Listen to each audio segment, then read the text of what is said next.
আর মাত্র কয়েক ঘন্টার অপেক্ষা, তারপরেই 2024কে বিদায় জানিয়ে 2025 সালকে স্বাগত জানাবো আমরা। বর্ষবরণের আনন্দে মেতে উঠবেন সকলেই। তারই অঙ্গ হিসেবে প্রতি বছরের মতো এবারও মঙ্গলবার 31শে ডিসেম্বর রাতে বিশেষ বর্ণময় অনুষ্ঠানের আয়োজন করছে রায়গঞ্জের বিবেক সংঘ কালচারাল কমিটি, যাকে ঘিরে জোর কদমে চলছে প্রস্তুতি।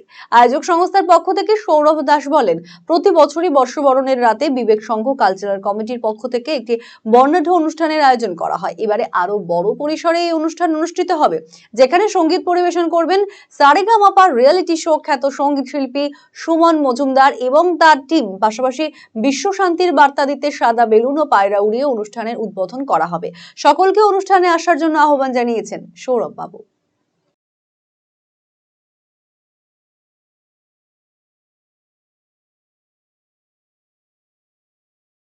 আমরা বিবেক সংঘ কালচারাল কমিটি আমরা প্রতি বছরই এই প্রোগ্রামটা করে থাকি, বিগত বহু বছর ধরেই করছি। এই বছর আমরা একটু রায়গঞ্জবাসীকে বিশেষভাবে একটু আসার জন্য অনুরোধ করছি, কারণ আমাদের বিশেষ আকর্ষণ আছে সুমন মজুমদার সারেগামাপা আর্টিস্ট এবং তার ফুল টিম আমাদের এখানে আসছে।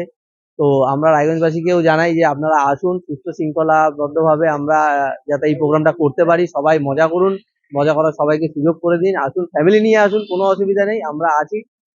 এটুকুই রিকোয়েস্ট থাকবে।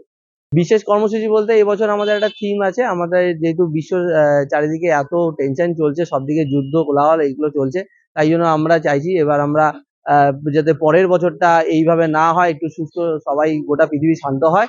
আমরা সেই জন্য একটা থিম রেখেছি যে আমরা সাদা বেলুন উড়িয়ে এবং পায়রা উড়িয়ে আমরা সেটাকে উদ্বোধন করবো।